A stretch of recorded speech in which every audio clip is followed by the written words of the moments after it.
Bom dia a todos.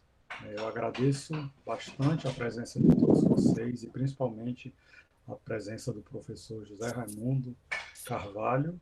O professor José Raimundo, ele possui graduação em Engenharia Civil pela Universidade Federal do Ceará.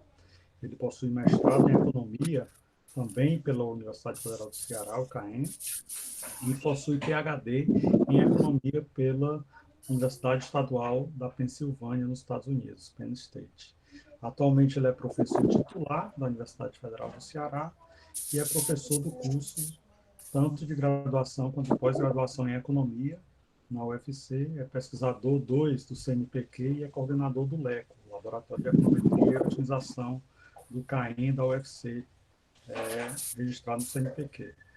O professor Zé Raimundo se especializou nas áreas de econometria, economia e análise estatística do crime, com ênfase em violência doméstica, violência de gênero e análise criminal e economia do crime. E aí ele, muito generosamente, aceitou o nosso convite para falar como é que anda a situação da segurança pública em tempo de Covid, essa pandemia do Covid-19, e eu recebo o professor Zé Raimundo agradecendo bastante a que ele nos indique todas essas questões atuais. Muito obrigado, muito bem-vindo, professor. Eu que agradeço aí, Marcelo. Agradecer a todos e a todas que estão aí nessa live. Para mim é uma experiência inusitada. Eu que não sou muito, ainda sou, como a gente chama, old school, né? De se comunicar ainda ao vivo, mas a gente tem que se render à tecnologia. Então, basicamente, eu vou encarar essa aqui como uma conversa, né? Remota. Tem um código aí de comportamento aí, quem vai mediar é o professor Marcelo. Então, eu vou, nos primeiros 25, 30 minutos, eu vou fazer uma exposição exatamente em cima desse tema, que é da segurança pública em tempos de Covid. Aqui nós vamos ter opiniões inusitadas de quem está realmente há muito tempo debruçado sobre os dados, né? E o Ceará apresenta também uma situação muito sui generis, né? Não só do ponto de vista da violência, acho que alguns de vocês já vêm acompanhando o que eu estudo e o que eu publico, mas também em termos de Covid. Então, eu vou tentar passar a minha visão disso tudo. Em muitos pontos, é uma visão bastante diferente do que se está colocando, principalmente na mídia, mas vai ser interessante porque a gente vai interagir aqui. Então, eu mandei aqui na mensagem, coloquei, inclusive, as pessoas que estão, evidentemente, nos meus grupos, né? E fiz 7 questões provocativas aqui. Eu vou só repetir para quem não recebeu. Por que a epidemia de homicídios é muito pior do que a Covid-19 no Ceará? Essa aí vai frontal em relação a, talvez, 40%, 50% da opinião, né, no Brasil. Segundo, se há isolamento horizontal no Ceará, por que os homicídios continuam crescendo assustadoramente? Por que a gestão pública não consegue administrar essa dinâmica homicida, né, desde 2015? O governo administra de maneira eficiente seus ativos de segurança pública, ou seja, nós estamos aí, eu sou de um departamento de economia, então a pergunta é, será que o governo aloca, do ponto de vista microeconômico, bem os seus ativos? Porque o Ceará Pacífico, né, e a nova estratégia de segurança pública falharam. Sexto, por que nos tornamos a joia da coroa do narcotráfico internacional? O que é que explica todo esse movimento que veio culminar, juntando agora com a Covid? Sétimo, por que é que se mata tanta mulher no Ceará, né? Chegamos a ser campeões mundiais de assassinatos de jovens mulheres. Então, são questões, né? Não sei se eu vou ter condições de percorrer tudo, mas eu vou seguir mais ou menos essa ordem cronológica. Na verdade, a ordem cronológica é ao contrário. Eu vou começar do presente, né? Focando na questão da epidemia e homicídio. Por que é que eu acho que o politicamente correto está fazendo muito mal a vários estados do país e a política que foi injetada dentro dessa discussão da Covid, principalmente no Ceará. Então, vamos ter uma ideia, né? Eu sou um cara que vocês sabem que trabalha com muitos números, com quantitativo, com fatos, né? Eu acho que não sou eu, Marcelo, grande parte dos professores da FEAC tem uma mente analítica e quantitativa, não que a gente seja contra outras maneiras de se pensar, né? O que a gente é acostumado, nós fomos treinados a colocar sempre como árbitro, quase como último árbitro de uma discussão científica, os dados, né, o fato, o que é que realmente a natureza, os fatos diz. Então, se você pegar, qual é a grande discussão, né? Eu vou tentar ser o menos político partidário possível, né? Então, o que aconteceu? Nós já tínhamos uma grande epidemia e continuamos a tê-la, e, na verdade, ela se aprofundou, chamada epidemia de homicídios. Para quem não acha que o termo, né, as pessoas precisam saber, professor, mas existe uma epidemia de homicídios, é correto falar epidemia de homicídios? Não sou eu que estou inaugurando esse termo, não. A própria Organização Mundial da Saúde, há mais de 30 anos, certo? Colocou dentro das suas preocupações e oficialmente, oficial da Organização Mundial da Saúde, isso é abraçado por qualquer especialista em epidemiologia, saúde pública, ou então um pesquisador das áreas sociais, etc. Como morre gente, como é um problema que afeta a saúde psicológica, física, etc., isso é, sim, de interesse de saúde pública. E se num local, se numa região geográfica, você tem mais de 10 homicídios, certo? Por ano, por 100 mil habitantes, isso é considerado um limite, um threshold, onde a partir disso, acima disso, você está diante de uma epidemia. Essa é uma classificação oficial da Organização Mundial de Saúde. Para você ter uma ideia, no Ceará, atualmente, nós devemos ter aproximadamente uma taxa de homicídios por 100 mil habitantes de em torno de 35 a 45. Então, nós estamos 4 a 5 vezes acima do que é o considerado. Só tem um estado no Brasil que tem uma taxa de homicídio que permite dizer que não está tendo uma epidemia. Chama-se São Paulo, né? Que tem aí 9 por 100 mil habitantes. Então, nós vivemos uma epidemia, morre muita gente de homicídio, tá certo? De uma maneira avassaladora. Se você começa a ver, então chega a Covid, né?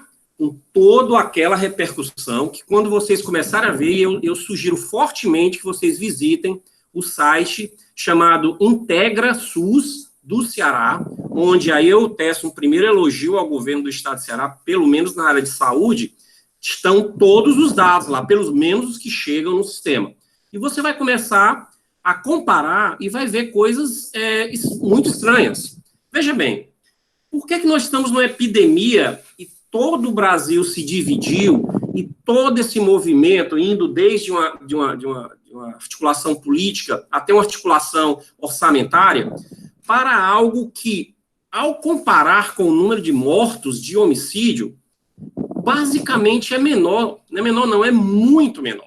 Veja bem, isso não quer dizer que eu negue a existência do Covid, aí eu estaria dizimando a minha reputação científica. As pessoas estão morrendo, é evidente, estão morrendo no Ceará, estão morrendo em todo o mundo. O volume de mortes em alguns países é bem grande. Mas no Brasil, principalmente se você observar a curva de óbitos do Ceará, desde o dia 17, ela é não crescente e decrescente. Por exemplo, atualizado, ontem morreram apenas 2 pessoas no Ceará. São dados oficiais do governo do estado do Ceará. A questão é que a imprensa fica divulgando apenas o agregado, né? Quantos morreram até aquela data? O que importa para a gente, né, que eu tenho muitos estudantes de economia, é que a curva está tendo aquele famoso retorno decrescente. Cada vez morre menos gente, tá certo? Então, basicamente, nós estamos atingindo o famoso achatamento. Quando você pega homicídio, por qualquer comparação que se faça, se você pegar assim, quando é que chegou a Covid aqui, né? Bom, alguns vão, erroneamente, como o jornal O Povo publicou, vão dizer que a epidemia estava aqui no dia que morreu a primeira pessoa de Covid. Todas as pessoas sabem que não. Se ela morreu, por próprios dados médicos, em média, essa epidemia já deveria estar aqui há mais ou menos 7, 8, 10, 14 dias. Então, se eu quero comparar, certo? Se eu quero comparar quem mata mais, certo? Se essa é a minha métrica de saber qual é o impacto de uma epidemia, não tem dúvida.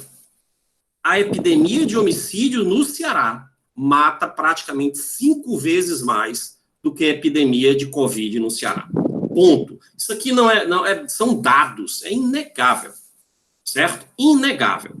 O que eu começo a chamar a atenção dos senhores e das senhoras é o que? É o perfil e a etiologia de cada uma das epidemias. A Covid veio em todo um momento político. Ela é uma epidemia que surgiu, dadas suas características, um dos bairros mais nobres. Isso não quer dizer que as pessoas do Meireles tenham, de uma certa maneira, culpas, deveriam ser estigmatizadas. Na verdade, isso deve estar sendo alguma coisa muito sui generis, né? Tudo que é de ruim na nossa sociedade geralmente aparece dos subúrbios, né? Mas, basicamente, foram pessoas que viajaram de férias para a Europa e trouxeram o que é absolutamente... elas não sabiam, evidentemente. Se elas soubessem, elas teriam tomado cuidado. Então, é uma epidemia que tem toda uma característica diferente, né? Ela surgiu na área ultranobre, de altíssimo IDH, renda altíssima, e daí está se espalhando para a periferia. Só que aí, dentro desse contexto da Covid, nós temos a grande disputa política que está havendo aqui. E é um Estado, mais impressionante, é um Estado que não conseguiu ainda, certo, reverter a sua epidemia de violência. Então, o que está acontecendo? Se vocês perceberem, né, o que era esperado? Se realmente está havendo um isolamento horizontal, o que eu, desde o princípio, fui contra o isolamento horizontal, assim como colocado em quase todos os estados do Brasil, né, depois eu vou arguir isso. Se nós estivéssemos no isolamento horizontal, a única coisa, ou uma das poucas coisas boas que sairia disso aí, é que isso diminuiria drasticamente todos os crimes, principalmente o homicídio. Eu tive curiosidade, estou acompanhando todos os processos de isolamento horizontal em vários países. Absolutamente, em todos os países onde você vê que foi implementado esse isolamento horizontal, não só todos os tipos de roubo, latrocínio, etc., mas o homicídio caiu drasticamente. É óbvio. Por quê? Porque se está todo mundo em casa, tá certo? Fica muito mais difícil de você matar uma pessoa, tá certo? Evidentemente, o único crime que sobe, já era previsto, é o crime de violência doméstica, porque agora você coloca o homem e a mulher dentro de casa numa situação de maior estresse, tá certo? E aí você começa a perceber que o isolamento horizontal é algo que não teve qualquer análise econômica na sua implementação. Porque é o seguinte, nós, eu acho que a maioria de quem está assistindo aqui, vamos nos autoclassificar dentro de uma classe média, né? Ou classe média alta, ou classe alta, somos nós. Alguns aqui podem ser. Veja bem, é muito mais fácil você estar em casa, com toda a estrutura de uma boa casa, sanitária, recursos e etc., tá certo? Do que você estar numa casa de periferia, tá certo? Sem trabalho, vocês sabem que a informalidade é gigantesca, tá certo? Desemprego alto, tendo que viver dentro de uma casa sem conforto, sem Netflix, sem condições sanitárias, etc. Então, para começar, o isolamento horizontal foi colocado de uma maneira sem ser pensado. Então, você criou incentivos totalmente tortos. Quando você pega os primeiros dados que estão saindo de uma pesquisa da UFC, né, ela mostra que o pico do isolamento horizontal, ou seja, qual foi o maior isolamento horizontal, aconteceu na primeira semana aqui no Ceará. E mesmo nessa semana não atingiu mais de 62%. Ou seja, praticamente 38% a 40% das pessoas não estavam no isolamento horizontal. E na última semana agora, isso caiu já para abaixo de 50%. Quem é que não está praticando isolamento horizontal? Isso é óbvio. Se você tiver curiosidade, ligue o seu carro, feche o vidro e vá na periferia de Fortaleza.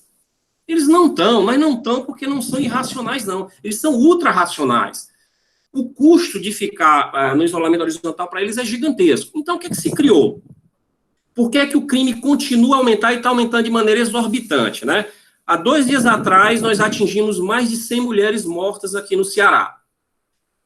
Se você comparar os primeiros 20 dias de abril, já posso lhe dizer, sem dúvida nenhuma, é o abril mais criminoso dos últimos 12 anos. Deixa fechar esse mês que você vai ver. Tá certo? Ora, Se as pessoas estão em casa, por que se está matando por homicídio? Elas não estão em casa, é a primeira coisa. Segundo, se você não entendeu ainda, o Ceará se tornou, tá certo, a joia da coroa do narcotráfico internacional. O que está acontecendo é que as gangues narcotraficantes já estão ajustando e reconfigurando seu mercado para os tempos de Covid. Tá certo? Isso é natural. Ou você acha que os narcotraficantes, que são a grande setor empresarial, vão ficar parados? Então, eles estão reorganizando suas lideranças, certo? Estão massacrando pequenas gangues que estão querendo surgir, como a famosa, eu acho que Garotos da Laje, alguma coisa desse nome que surgiu ali em Calcaia, tá certo? Uma dissidência de uma dissidência. Então, todo esse mercado está fervilhando. Então, os caras não estão fazendo o isolamento horizontal, a periferia não está, ou seja, mais da metade da população não faz desde o começo. Segundo, o que é mais absurdo, se você olhar o decreto do Camilo, e aí você tem que tocar nesse ponto, o decreto do Camilo do dia 2 de abril, que teve todas as boas intenções, que é um decreto que foi assinado para economizar recursos, né? Evidentemente, nós estamos num período onde precisa economizar recursos. Ora, mas tem algo lá que vocês, se vocês lerem, eu sugiro fortemente vocês lerem, vocês não vão acreditar. O Camilo cortou 50% dos combustíveis, de gasto com combustível, certo? Ou seja, limitou a 50% do mesmo gasto que foi feito em abril de 2019 e não excluiu a Secretaria de Segurança Pública. Mas olha que coisa absurda, tá certo? Então, o que está acontecendo é que não há carros rodando. Ou na pior das hipóteses, nós temos a metade dos carros rodando. Tá certo? Nós temos a metade. Então, você junta isso também e o fato de que é natural. As pessoas estão desempregadas. As pessoas, por exemplo, aquele casal tipo de classe baixa, que era o homem, a mulher e 3, 4, 5 filhos, qual era o padrão de vida deles? Era o seguinte, ele era informal, a mulher dele provavelmente informal também, ou se fosse sortuda, no mercado formal. O que aconteceu agora? De manhã eles acordavam, o cara ia para a batalha na rua vender salgadinho, fazer bico, etc. Mas antes disso deixava os 2 meninos nas creches da prefeitura, certo? Ali era garantido pelo menos o almoço, o café da manhã das crianças e tal. Ele se virava na rua, ela também. E o que acontece agora? Está todo mundo dentro de casa, sem dinheiro, sem comida que essas pessoas tinham, em condições extremamente insalubres. A casa desse pessoal não é igual a minha nem a sua casa. Eles não têm conforto, eles têm 2 ou 3 cômodos, vivendo 8, 10 pessoas. Quente pra caramba. Se você vai pra periferia, você vai ver esse pessoal todo na rua sentado. Você vai dizer, por que esse pessoal não fica dentro de casa? Experimenta ficar dentro de uma casa dessa. Então, o contexto que está surgindo, né, dentro dessa, em relação à Covid, é que nós não podemos negar, evidentemente, que há uma epidemia, mas essa epidemia não justifica de maneira nenhuma, tá certo? Todo esse alarde, toda essa mudança de concepção do governo, que está evidentemente impondo o distanciamento horizontal. Não foi isso? É o eco? Tá. Então, o que está acontecendo? Basicamente, a minha visão é que esse Covid, tá certo? Especialmente aqui no Ceará, tá certo? Está dando todos os incentivos pro governador de inflar todo esse processo. Eu não estou dizendo que o governador tá mentindo, colocando estatísticas, tá certo? Errôneas, mas isso está obscurecendo uma epidemia que é pelo menos 5 vezes maior do que essa, que é a de homicídio, tá certo? Então, essa é a minha primeira tese. Segundo, por quê? Porque os incentivos dados pelo governador foram extremamente equivocados do ponto de vista microeconômico.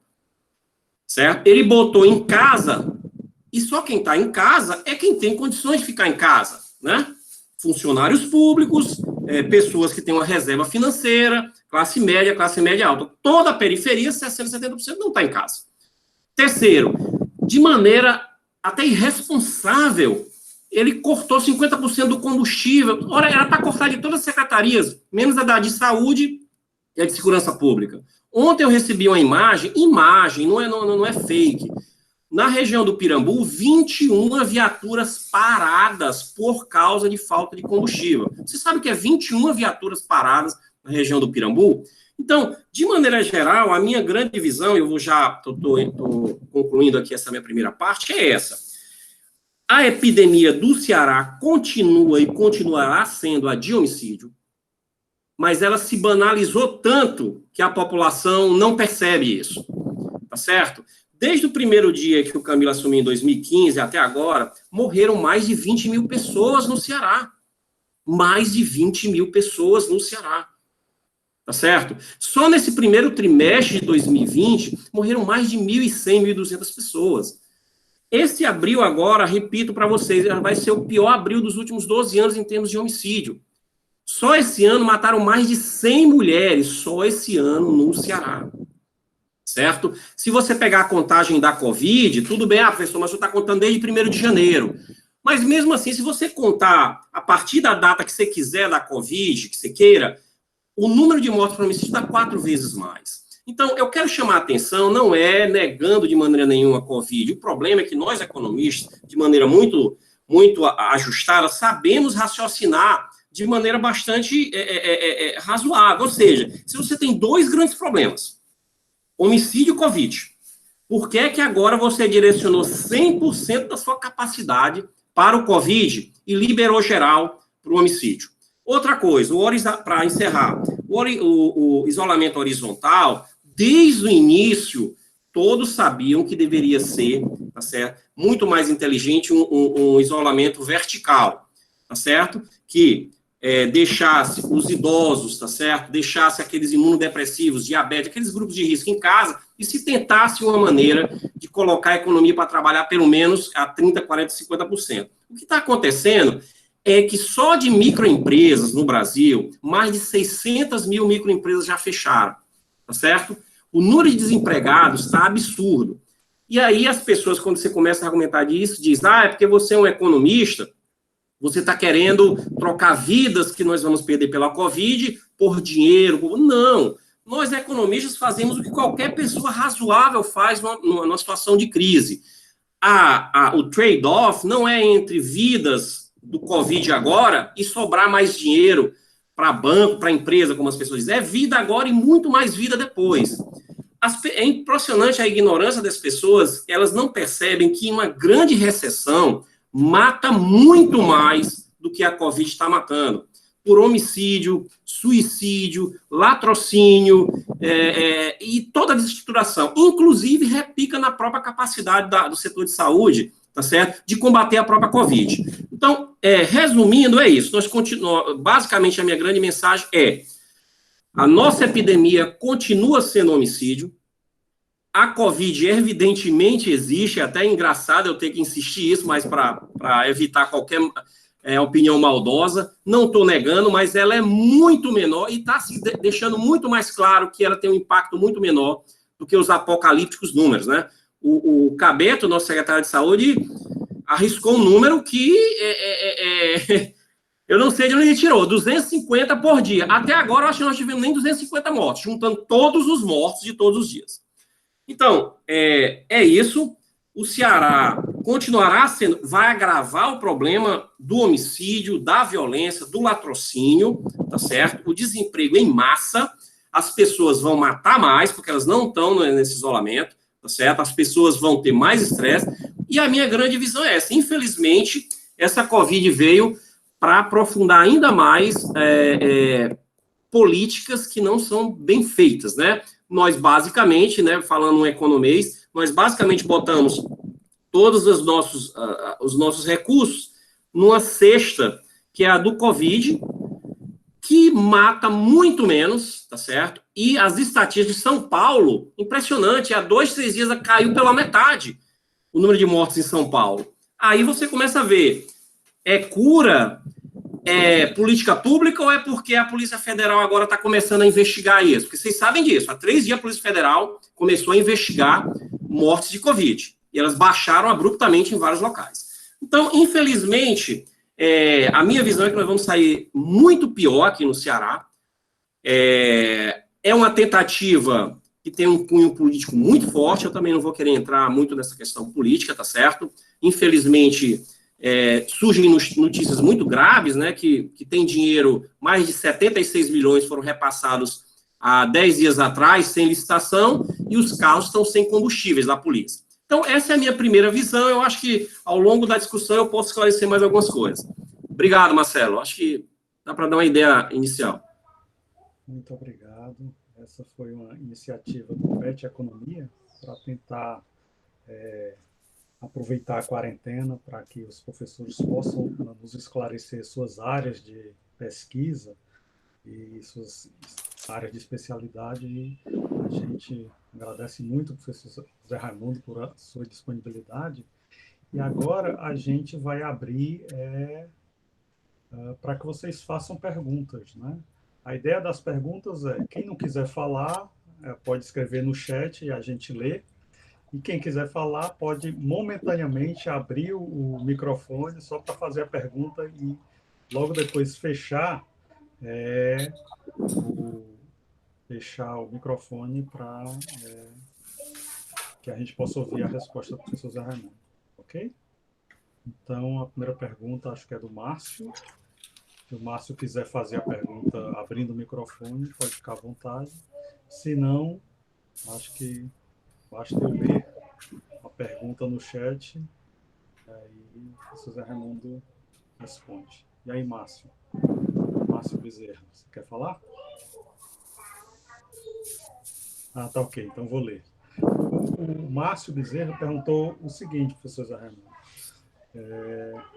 Professor Zé Raimundo, no caso, deveria, antes da implementação da quarentena horizontal, ter sido traçado um plano integrado na gestão dos recursos na área de segurança pública, assistência socioeconômica e no âmbito da saúde pública, de modo a minimizar os danos elencados pelo senhor? Perfeito. Esse foi o primeiro grande pecado da gestão aqui do estado do Ceará e também de outros estados, tá? Eu estou focando no Ceará, porque, assim, vamos dizer, eu tenho um embate de 6 anos em relação... 6 anos, talvez 8 anos, em relação à política de segurança pública. Mas o Ceará, mais do que qualquer outro estado, exatamente por ter essa condição terrível de segurança pública, deveria se tentar e planejar, tá certo? O que é mais estranho é que, se você pegar, inclusive saiu o decreto criando um grande grupo para começar a se discutir a saída do isolamento e a volta, né, da recuperação econômica. Se você observar, não tem. E aí eu já faço igual o cara, eu já tiro, já me sinto excluído, eu não gostaria de trabalhar nesse grupo, mas é impressionante como não tem um representante de nenhuma das 3 grandes universidades daqui. Nem o UFC, nem o S, nem o Unifor. Claro, você vai dizer, mas tem o IPES, e no IPES tem professor do UFC. Bem, mas ali ele está representando os interesses do IPES, que é um órgão do governo do estado do Ceará. Tem pessoas excelentes lá, o próprio João Mário, amigo meu da UFC, do CAEM, é um cara muito preparado, mas ali ele vai estar representando a visão do IPES, que é um órgão do governo. Como é que o governo, tá certo, entra numa situação dessa e não se acerca de pessoas de diversas áreas? No início dessa epidemia, deixa eu dar uma declaração interessante. Eu trocava muitas mensagens com professores e professoras da área de epidemiologia e saúde da UFC. Mas chegou um momento que eu fiquei tão irritado, né, no sentido de assim, olha, veja bem, vocês não estão entendendo. Esse problema ultrapassa o conhecimento epidemiológico e médico. Ele vai bater numa grande recessão econômica. Vocês não podem pensar isso só como epidemiologia. E aí eles ficaram chateados porque eu fiz um texto chamado Essa crise é importante, é tão importante que nós precisamos, além de médicos e epidemiologistas, precisamos de economistas e cientistas sociais. Então, não houve qualquer planejamento. Eu concordo com o Márcio aí. Não houve, ainda não está havendo, porque não tem quem me convença que já há um mês da epidemia, num estado que é um dos piores estados de segurança pública do Brasil, o governador diminua em 50% o combustível disponível para a Secretaria de Segurança. Isso é um atestado de incompetência. Aí você diz, não, professor, mas tinha professor, tinha cientista lá. Se disser isso, eu digo, então não me diga o nome. Porque se tinha gente lá e não reclamaram disso, é porque não entende nada de segurança pública. Qualquer pessoa leiga vai saber que ainda hoje o policiamento militar é feito por carros. Se você corta o combustível, você vai querer que o policial vá andando. Então, eu concordo, Márcio, faltou e ainda falta. Perfeito. Muito obrigado. Temos uma pergunta agora do Tiago. Não sei se o Tiago quer fazer a pergunta ou eu leio. A pergunta do Tiago é algo que se aplica ao fato internacional, né? O Tiago pergunta: será que a maioria dos países do mundo acabou errando ao fazer o isolamento? Talvez com exceção da Suécia, né? A Suécia é um dos poucos que teve a coragem de não fazer uma política drástica de isolamento. A pergunta do Márcio e a maioria dos países do mundo então errou ao pregar esse isolamento? Não, aí é que tá, vamos com calma. Primeiro, eu não sou, vamos dizer, eu vou me restringir a uma opinião de uma pessoa que está lendo e acompanhando, porque eu acho que taxar dessa maneira é um pouco complicado. Mas o que eu percebi é que alguns países tomaram a decisão errada. Primeiro, tem um grupo que tomou porque não tinha conhecimento ainda, né? Não conhecimento da progressão. Eu acho que o exemplo clássico foi a Itália e a Espanha. E também tiveram alguns erros grosseiros, né, de implementação política. Outra coisa que você tem que perceber é que, dependendo da sua sociedade, dependendo da sua conjuntura, existem soluções diferentes, né?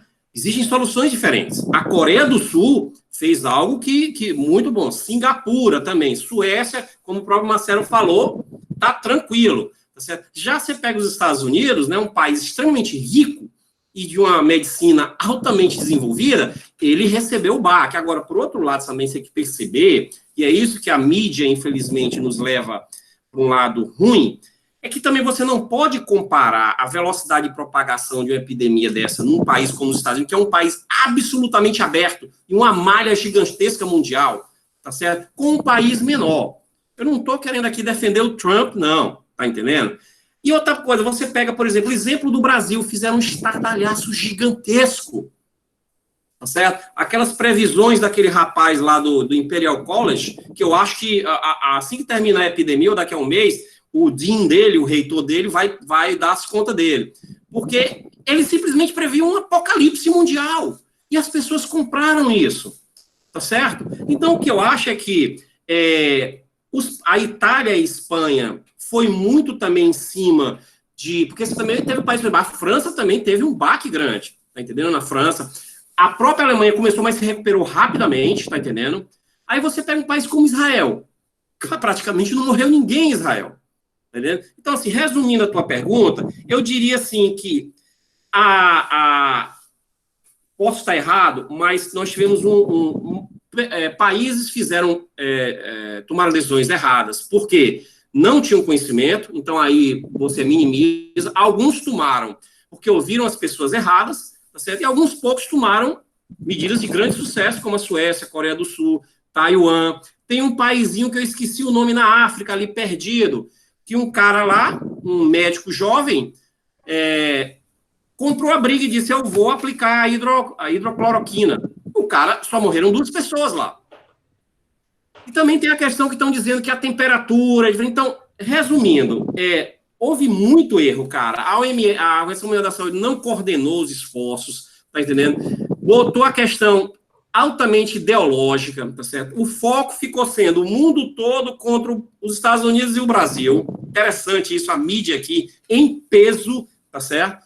Então, eu acho que resumindo, nós tivemos muitas decisões equivocadas. Algumas delas a gente pode considerar porque foram feitas sem informação, mas outras não dá para desculpar, não. Essa nossa decisão aqui do Brasil, que você sabe que, inclusive, no Brasil nós temos estados e municípios que não estão praticando o isolamento horizontal.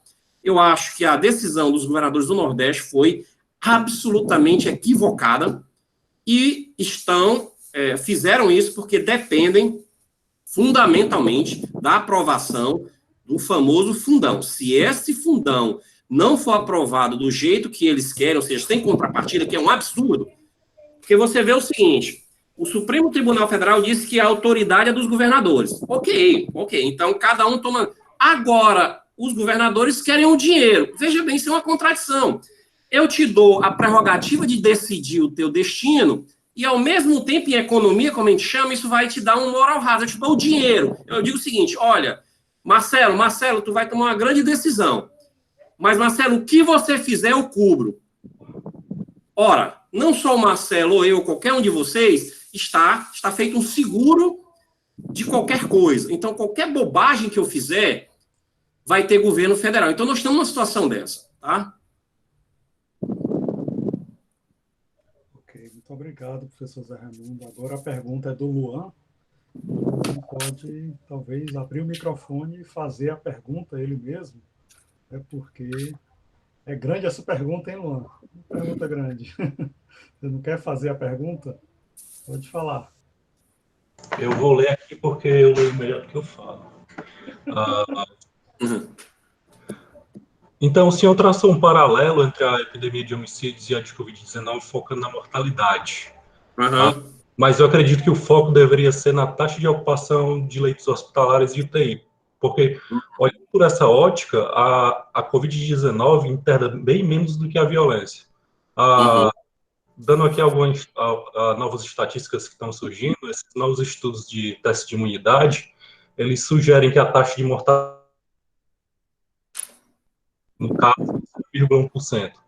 Mas mesmo com a taxa de mortalidade tão baixa, e com as medidas de isolamento que vêm sendo praticadas, o sistema de saúde de várias cidades ao redor do mundo, inclusive de países desenvolvidos e cidades desenvolvidas nos Estados Unidos e inclusive em Fortaleza, já entrou em colapso, com 100% de leitos hospitalares e UTIs sendo ocupadas.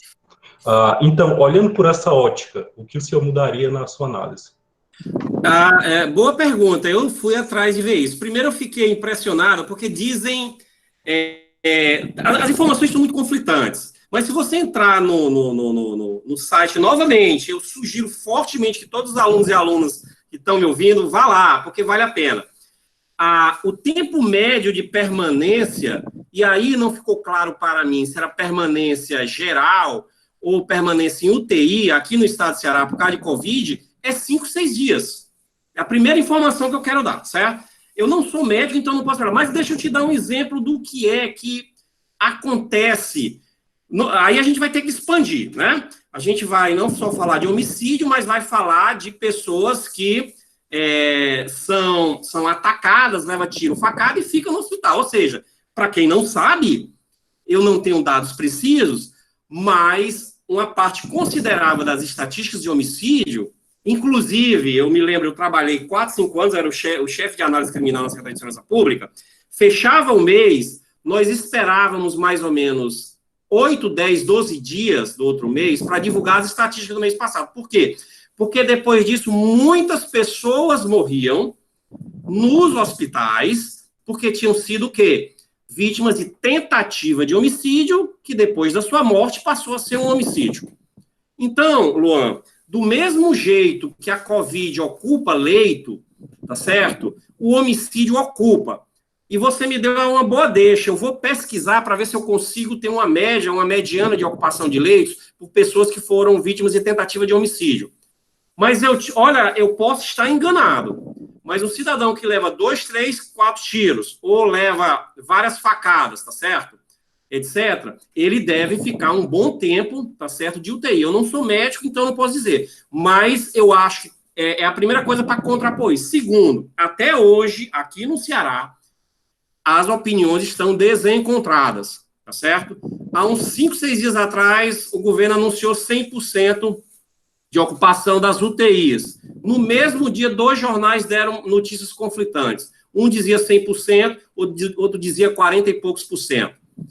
Se você vai no Integra SUS, novamente, vão lá, tá lá a taxa de ocupação, tá certo? Vocês vão ficar espantados. 2 informações importantes. A taxa de ocupação atual de 2020, de abril, comparada com a mesma de 2019, de abril, é menor do que a de 2019. Então, já estava saturado. Mas, é claro, eu acho que esse argumento é importante, mas, novamente, eu estou impressionado, tá certo? E eu lhe garanto que se essas UTIs estivessem todas ocupadas, não faltariam pessoas da imprensa falando isso. Então, eu acho que a gente tem que descontar um pouco isso. Pelo menos aqui no Ceará, tá certo? Evidentemente, nós temos problemas de superlotação, mas eu ainda não vi, tá certo? Eu ainda não vi uma pessoa com Covid, tá certo? Morrer por não ter uma UTI. Claro que existe subnotificação, mas eu acho assim, é uma pergunta boa, mas a gente tem também que perceber que as pessoas que sofrem tentativa de homicídio passam muito tempo numa UTI também.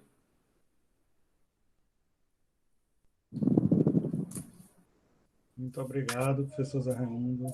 Agora a pergunta é do Leonardo. O Leonardo quer fazer a pergunta pelo microfone ou será que prefere que eu leia? Pode ficar à vontade, Leonardo.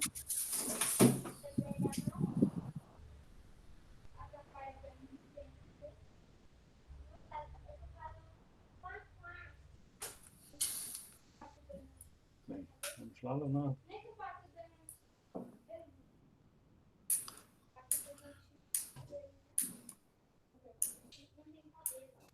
Pode fazer, Leonardo.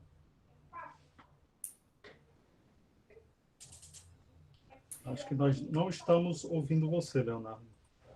Já tem outras pessoas querendo fazer pergunta aí. A Jaine, então. Depois a gente volta para o Leonardo. Jaine? Marcelo, eu queria só que, se fosse possível, pelo menos identificar de onde é a pessoa, se é aluno, se é profissional. Todos são alunos, por enquanto. Todos os que fizeram perguntas são alunos.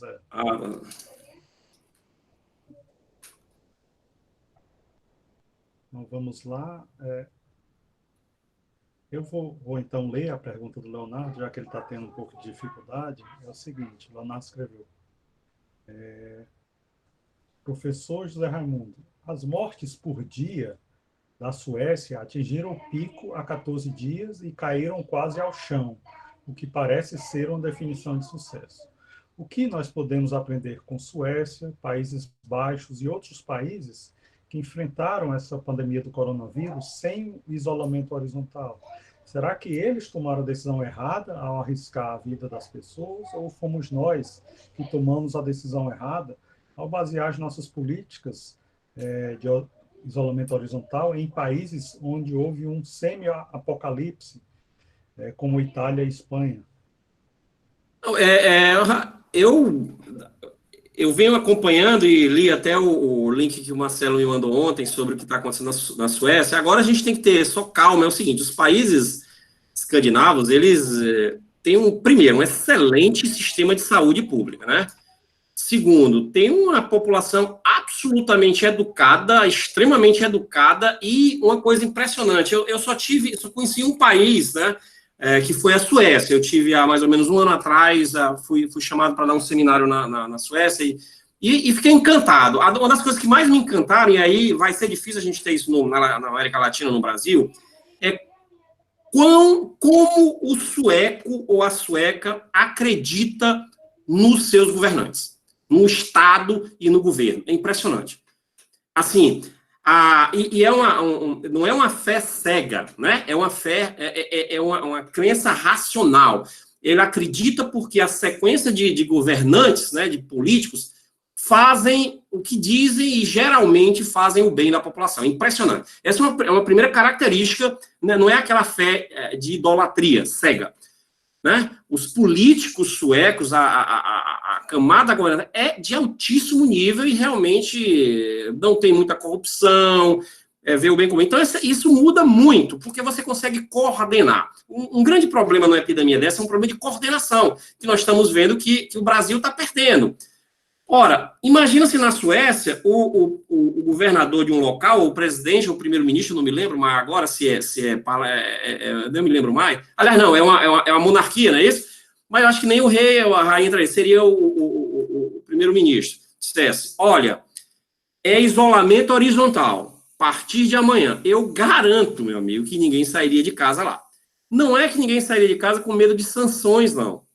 Ninguém sairia de casa porque eles diriam o seguinte, o raciocínio é o seguinte, se o meu primeiro-ministro está dizendo para eu não fazer isso, é porque existem grandes preocupações razoáveis, ele quer o meu bem. então eu não vou sair. Então, eu acho que esse é o primeiro grande sucesso, o motivo, a altíssima capacidade de coordenação. Isso é muito importante, principalmente no isolamento vertical, que é esse que a gente precisa ter, né? E, se eu não me engano, eles tiveram também toda uma estrutura de, aí volto a dizer, coordenação, de mudanças de horário, fazer direito a coisa funcionar, evitar aglomeração, porque o grande problema é a aglomeração. Então, assim, eu não sou a melhor opinião para falar com a Suécia, mas eu acho que a grande vantagem da Suécia, que a gente tem que ter muito cuidado, porque a gente não tem os pressupostos como um país desse tem, é que eles têm todos esses ativos, todos esses pontos positivos que eu falei.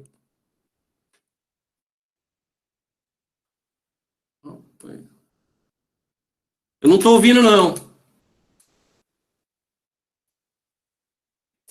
Desculpe, é que eu tinha desligado o microfone temporariamente.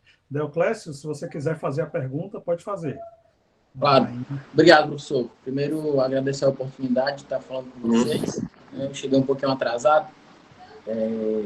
A minha pergunta é o seguinte: a gente sabe que existe uma correlação, né, entre a atividade econômica e a criminalidade. Né? Então, a minha pergunta nesse momento em que as pessoas estão com menos movimentação dentro de casa, o comércio fechado, a atividade econômica embaixo, é de se esperar uma queda na criminalidade? Né? E a pergunta subsequente também sabemos que existe uma correlação entre desemprego, né, pobreza e criminalidade.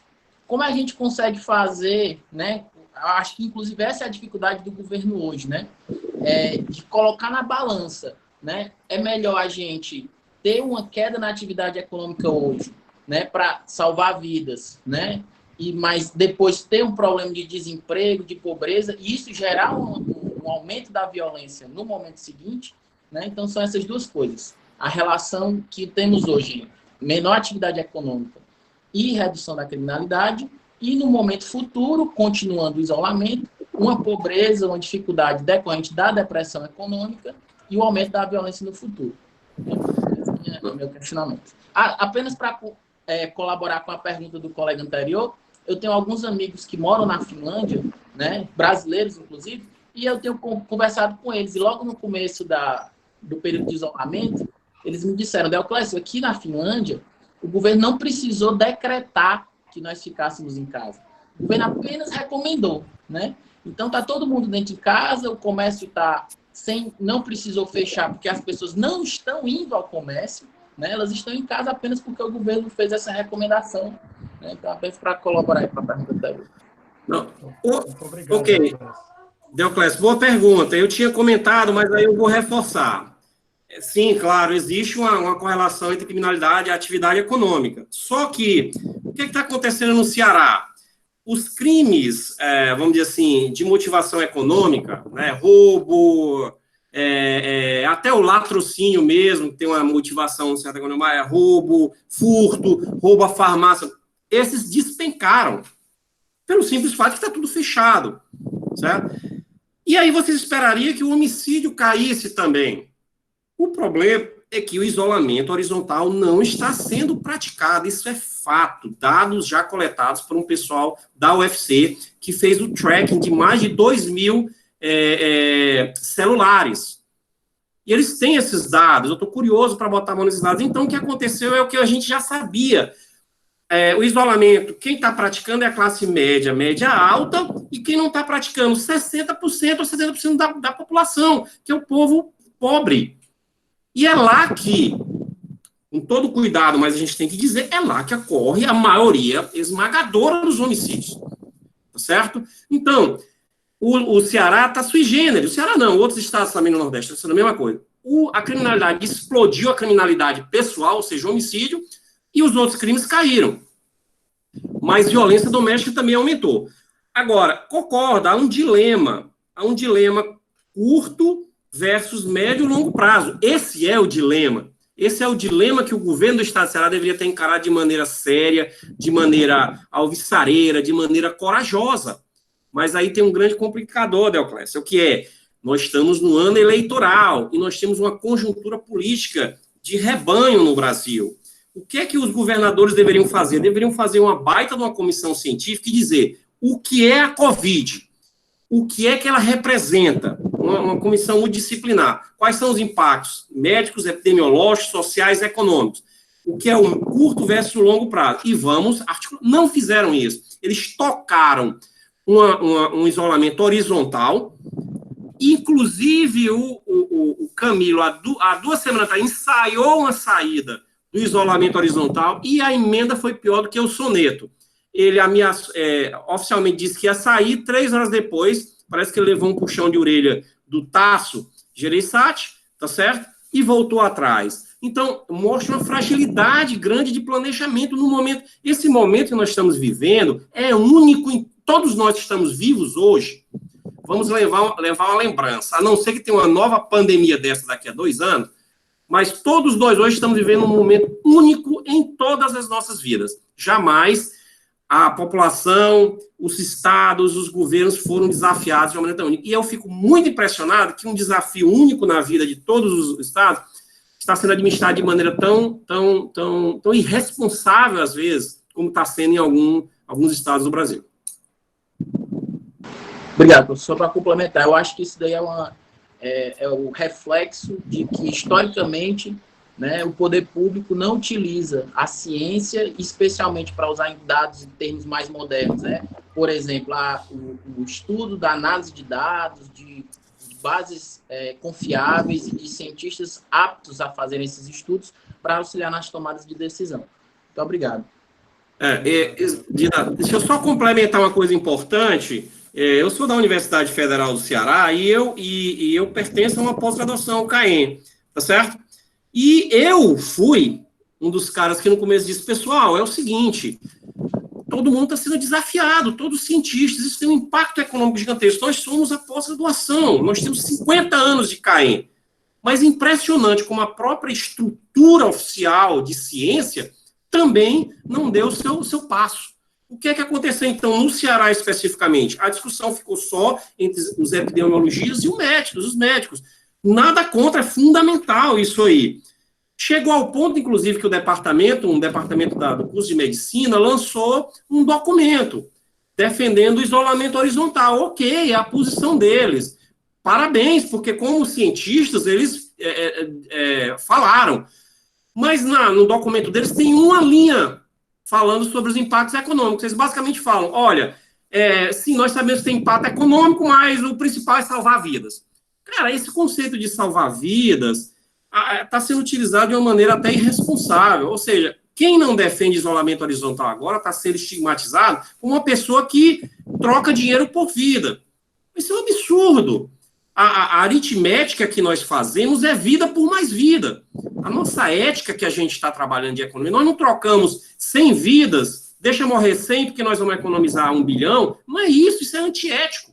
O que nós estamos dizendo é o seguinte, que nós queremos mostrar que às vezes você está querendo salvar 10, mas no afã de salvar 10, daqui a 6 meses vão morrer 50. É isso que a gente está comparando. É isso que a gente tem que ter coragem de comparar. Tá certo? É isso que que uma pessoa séria e corajosa deve dizer. Peraí, meu amigo, eu não estou trocando vidas por salvar banco, ou salvar J. Macedo, ou Grupo Ético-Herói, não. Que eles se lixem. Eu estou dizendo a você o seguinte, a quantidade... Vocês veem, quando encerrar, vamos fazer uma conta simples. Esse mês de abril, nós vamos ter mais ou menos 100 pessoas a mais mortas de homicídio do que as mesmas pessoas no mês de abril de 2019. É o que a gente chama excesso de mortes. Meu amigo, esse excesso de mortes você tem que ver. Por que morreram mais de 100 pessoas que não deveriam morrer? Vamos começar a comparar com ficar morrendo de Covid, certo? Então você começa a ver que a coisa está deturpada, você não consegue ter voz. Quem fala qualquer coisa contra o isolamento horizontal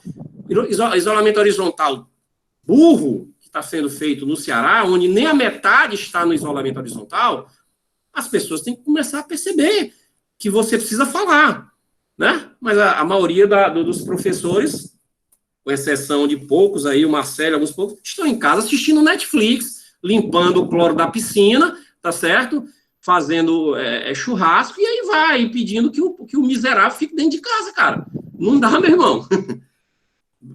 Ok, vamos passar para outro. Muito obrigado. Eu acho que eu não vou esperar tanto o professor Zé Raimundo, ele já colaborou demais com a gente tem só mais algumas perguntas, e aí vamos encerrar daqui a pouco. Tem a pergunta da Jaine, que eu acho que pode fazer a pergunta, Jaine.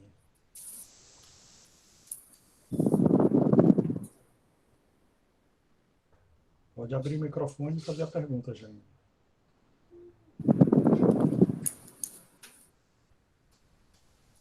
A gente parece que está com um certo problema, então acho que eu vou passar já para a pergunta que a Flaira fez. Ela perguntou o seguinte: professor José Raimundo, recentemente o Covid-19 chegou no sistema carcerário brasileiro. Aqui no Ceará, existe alguma medida sendo tomada para evitar que ele se espalhe pelo sistema carcerário? Mas eu desconheço, né? Desconheço, tá certo? Qualquer medida, acho extremamente complicado. Eu não estou querendo, assim, depreciar a vida porque o cidadão foi um infrator, mas, assim, não tenho a menor ideia de como é que isso seria.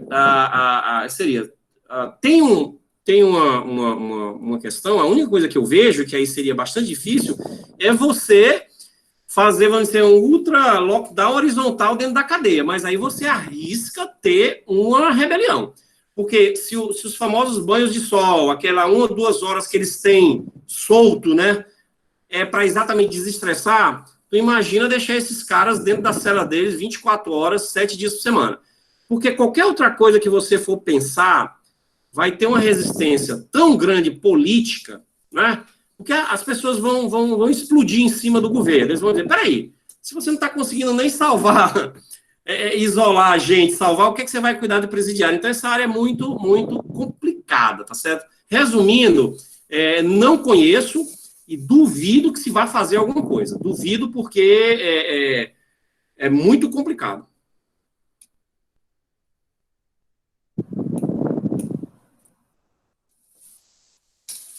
Marcelo. Tem um microfone, Marcelo. Perdão. A Adriana leu uma pergunta que foi enviada pelas redes sociais do PET na internet, que foi a seguinte, e eu acho que talvez por aí a gente possa encerrar, né? Quais são os limites do poder de polícia em tempos de pandemia? Excelente essa pergunta.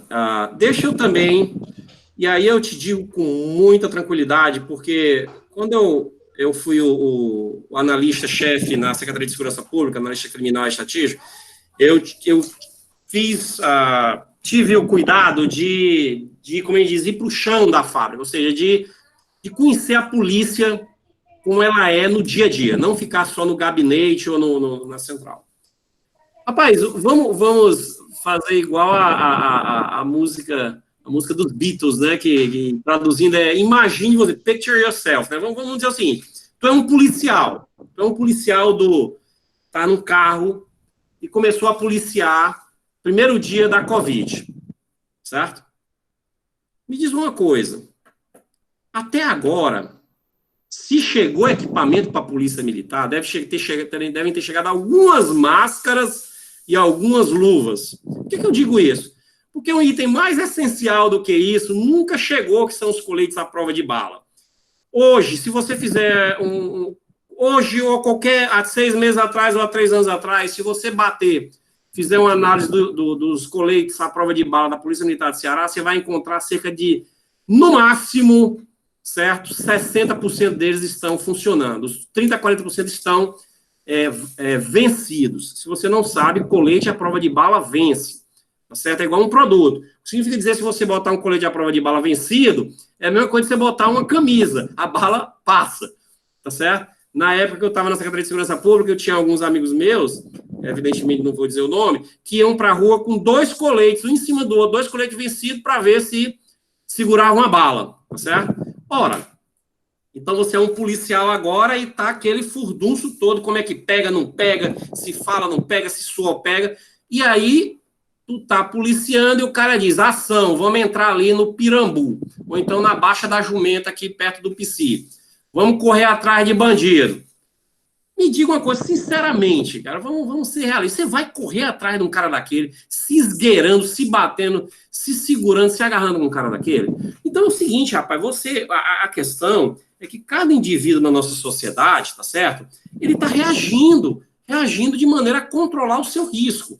Então a prática policial em tempo de Covid mudou fortemente no Ceará, em todos os estados, em todo o mundo. Agora, se você pega uma polícia de Nova York, ou uma polícia em Paris, ou uma polícia em Estocolmo, aqueles caras estão todos organizados. Você pega a polícia aqui em Fortaleza, no Ceará, ou na Bahia, ou em São Paulo, que é muito melhor, esses caras ainda não estão nem com a luva, tá certo? Você vai encarar uma dessas. Então, o que é que está acontecendo? Em tempos de Covid, o que é que os livros, os manuais diriam? Os manuais diriam que eles teriam que mudar vários protocolos. Não é só dizer, não vai ter mais blitz. Então, fica no nosso imaginário. Ora, blitz, ok.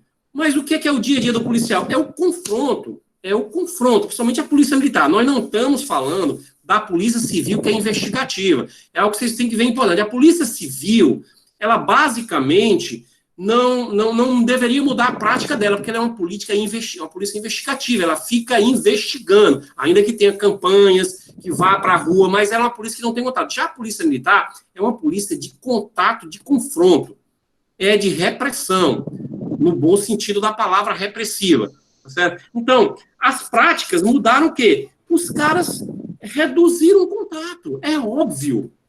Eles não vão correr atrás, porque eles não vão se esgueirar no locais, não vão se agarrar ou se abraçar. É um cara que eles têm medo de pegar Covid, cara.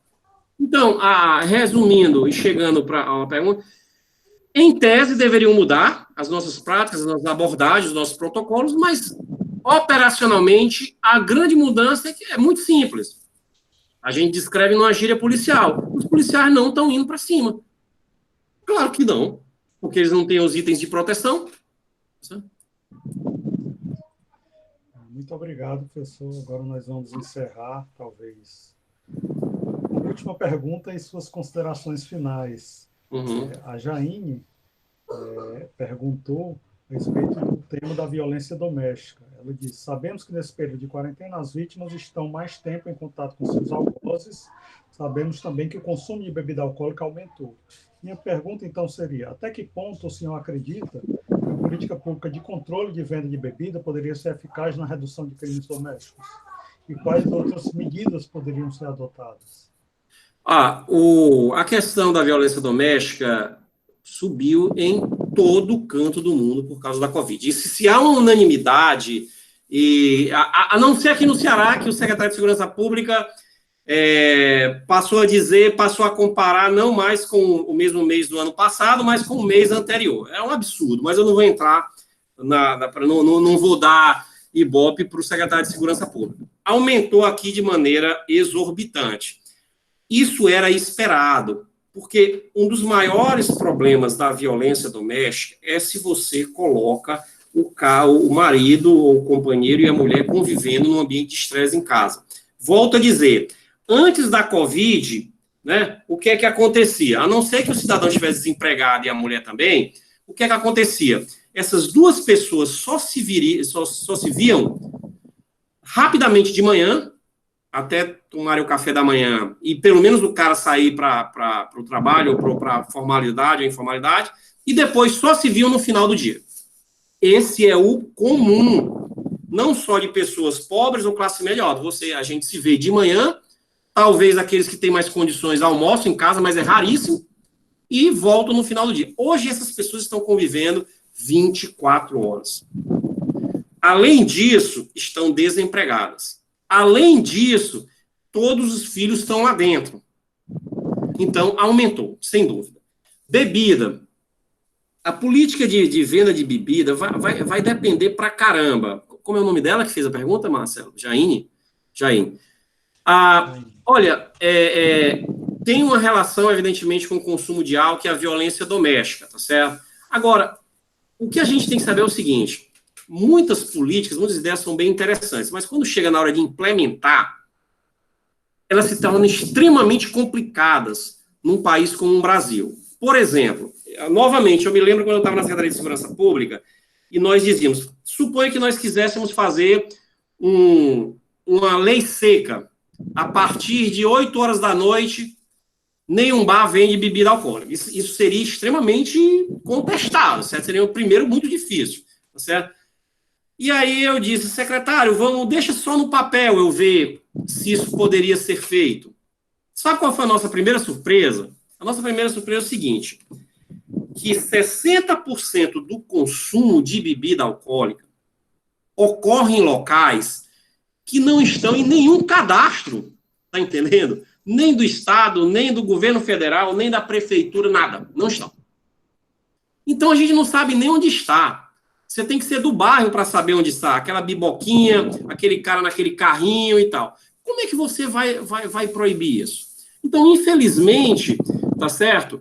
É o tipo de política que faz sentido em um país que seja organizado, que tenha cadastro de vendedor de bebida, que realmente, como é nos Estados Unidos, eu morei nos Estados Unidos, você chegava por vendas de licor, né, como eles chamam, lá, se você entrasse, o cara já pedia sua identificação, né, seu ID, você não, por exemplo, na Pensilvânia, que eu morei, você não podia sair com mais de 12 cervejinhas pequenas, tá certo? Então, a coisa é super controlada, tá certo? Então, resumindo, é importante, muito da violência doméstica se dá num contexto que o cara bebe. Se vocês não sabem, tem um estudo interessantíssimo de um cara nos Estados Unidos que mostrou que em dias de jogos de futebol americano, quando o time da casa perde, aumenta a violência doméstica naquele canto. Ou seja, o cara que é torcedor do time fica amargurado, estressado, enche a cara, chega em casa, bate na mulher.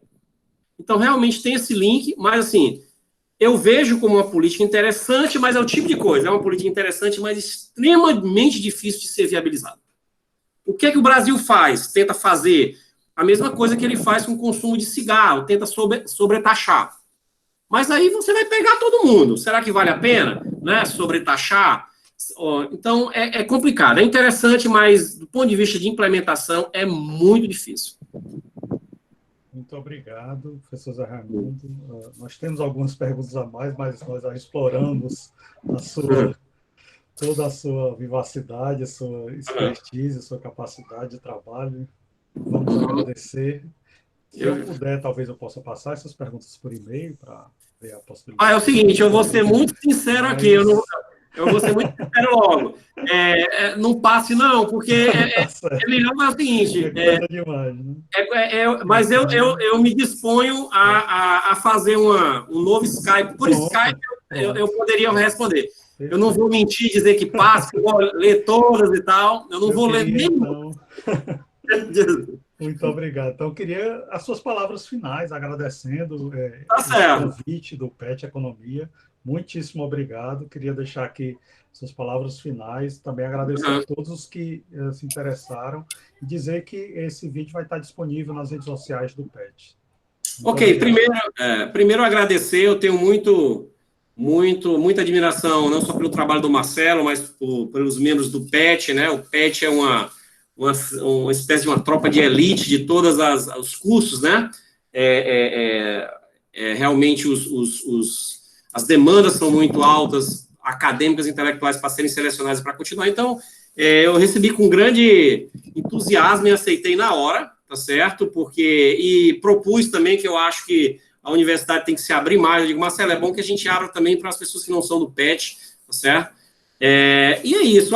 Resumindo, se você quer, né, realmente influenciar a política pública, né, se você quer mudar a sua sociedade, a primeira coisa que você tem que ter é ter coragem de defender as suas ideias, principalmente quando você está em minoria. É muito importante, né? É fácil defender o rebanho, tá certo? Difícil é você não ser do rebanho. Então, eu acho que nós estamos numa situação muito grave, tá certo? Do ponto de vista do homicídio, vai piorar bastante. A minha desconfiança é que, por vários motivos, o governador Camilo Santana nos trouxe o pior dos mundos. Ele trouxe um isolamento horizontal meia bala, que vai quebrar parte da economia, uma parte considerável da economia cearense, e basicamente ninguém respeitou o isolamento do camelo. Nós vamos ter ainda repercussões muito fortes nos próximos meses e anos por causa desse isolamento horizontal. Então, eu acho que a gente tem que ter mais vozes, cara, para discutir isso. E em relação às perguntas de vocês, eu fui muito sincero, né, porque eu estou aqui disposto, tá certo? A depois, até sob a batuta aí de alguém do PET, que queira fazer isso, de coordenar uma nova discussão dessa numa live só para responder as perguntas. Mas realmente, não me mande. Você pode até mandar por e-mail, mas tem que ser muito cativante, porque essas respostas são complexas, tá certo? E responder e-mail, aí vai ficar um e-mail longo, e eu não estou assistindo Netflix, nem tenho piscina no meu condomínio, tá? Eu estou trabalhando aqui direto em outras coisas. Então, é agradecer muito esse momento, tá certo? E fiquem à vontade se quiserem fazer outra por Skype, para eu responder as perguntas, eu faço na hora. Muito obrigado. Muito obrigado, professor Zé Raimundo. Parabéns e obrigado a todos que estiveram aqui. Tá joia. Obrigado. Até a próxima. Até a próxima. Tchau, tchau.